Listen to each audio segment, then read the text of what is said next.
Hey, what's going on everyone? I am back once again with another movie review, and today I'm going to be reviewing the 1999 Disney Channel original movie Smart House, which has become a personal favorite to a lot of us, and it's one that has grown a really big following over the years. It's kind of one of those Disney movies that everyone remembers. If you ask somebody, hey, what Disney Channel original movie do you remember? I'm sure Smart House will be the first movie that pops up in their head. This movie is so enjoyable, so entertaining.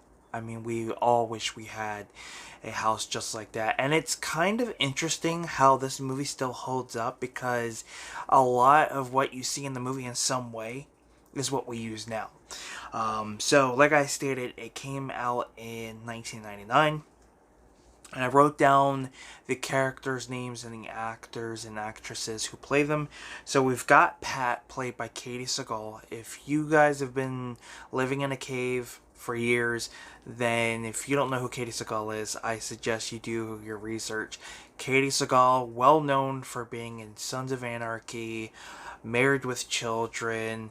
I think she had a small little role in one of the Pitch Perfect films. So she is definitely a well recognizable actress. Eight Simple Rules she was in with the late great John Ritter. So she's got a lot under her belt. We've got Ben, played by Ryan Merriman. If you guys aren't familiar with him, he was in Final Destination 3. He was in Luck of the Irish. He's been in his filmography, he's been in a lot of recognizable movies and TV shows. So definitely a familiar face. We've got Angie, who's played by Katie Volding. She plays the sister. She was also the younger sister in Brink. And she kind of got stereotyped throughout, the films that she's done because she just plays the sister. She's well known for playing the sister in a lot of movies. She was in the ABC Family series. What is it? All Pierre or All Paris or something like that. It was a series it was like a 3 movie series that ABC Family did or Freeform did, what it's called now when they were under a different name. But she's in this. You've got Nick, played by Kevin Kilner. He's another actor who's well known for being in movies. I remember him being in American Pie 2. He's the guy that's cooking, is grilling food for his family and decides to listen over the radio. So again, another actor who's recognizable. And then we have Sarah, played by Jessica Steen. She's the lady who creates the house and all the technology going on there. So basically, Ben is trying to enter this contest to win the smart house. The smart house pretty much does it all. Cooks for you, can emulate movies and TV shows on your wall, emulate the weather, in some capacity. So there's all these things that this house can do, and Ben feels like his family definitely needs to move into this house. Now Ben is also dealing with the loss of the loss of their mom, Ben and Angie. So when their dad starts to date again, Ben's really against it. He, feels like his mom's being replaced. So you do see this in the throughout the movie. And then Sarah, is the creator of this house. I'm just kind of looking at my notes so I don't forget the names. But yeah, Sarah created this house, so Ben's trying to do everything he can to win it, and eventually he does. And of course, Sarah and Ben's father, Nick, start to really hit it off and decide to date. Ben's upset about it. And Pat, played by Katie Skull, she's the voice of the computer that is in charge of this house. She starts to see how things are, especially towards Ben, and decides to create a hologram of herself to kind of be the mother figure that Ben needs. And things start to go a little wrong when Pat starts to take over and keeps them in the house.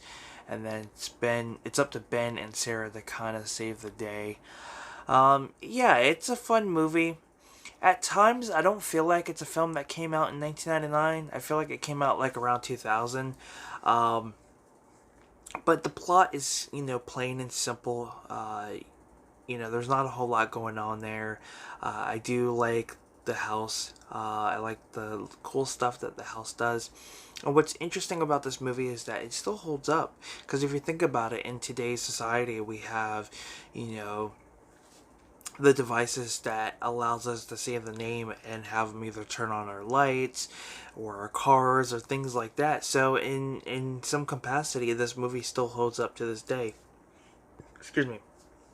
Now, I do like that you kind of feel bad for Ben. He's dealing with some grief and struggling with his father. His father and his sister moving on, and he can't.